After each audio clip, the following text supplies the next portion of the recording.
প্রিয় দর্শক, আপনারা জানেন আমি প্রতিনিয়ত মানবিক ভিডিও বানাই। একজন মানুষ হারিয়ে গেলে তাকে খুঁজে পাওয়ার জন্য ভিডিও বানাই। ভিডিওর মাঝখানে একটা তার পরিবার অথবা তার আত্মীয় স্বজনের একটা নাম্বার দিয়ে রাখি।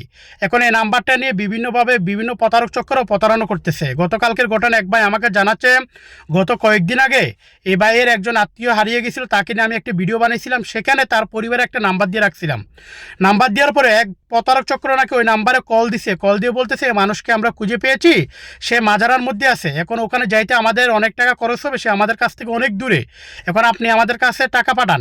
এভাবে তার পরিবারের কাছ থেকে নাকি 26,000 টাকা নিয়ে নিছে। নেওয়ার পরে তার পরিবারের নাম্বার নাকি ব্লক করে দিছে। এমনও শুনতেছি অনেকে নাকি কল দিয়ে বলতেছে এই মানুষকে আমরা অপহরণ করেছি, আপনারা আমাদেরকে 3 লাখ টাকা দেন, তাহলে আমরা মুক্তি দিয়ে দিব। আমি আপনাদেরকে অনুরোধ করব, আপনারা কোনো কারো কাছে এভাবে কোনো লেনদেন করবেন না, কারণ এভাবে বিভিন্নভাবে তারা প্রতারণা করতেছে। আমি আপনাদেরকে অনুরোধ করবো, আপনারা শিওর না হয়ে কারোর সাথে কোনো লেনদেন করবেন না। আপনারা যদি প্রতারণার শিকার হন, এই দায়ভার আমি নিব না।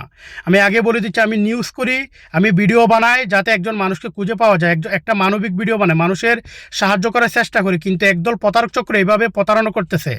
তাই আপনারা শিওর না হয়ে কারো সাথে কোনো লেনদেন করবেন না, কারণ বর্তমানেও সৌদি আরবে বিভিন্ন অপহরণ হচ্ছে। আপনারা আগে শিওর হবেন, আপনার লোকের সাথে কথা বলবেন।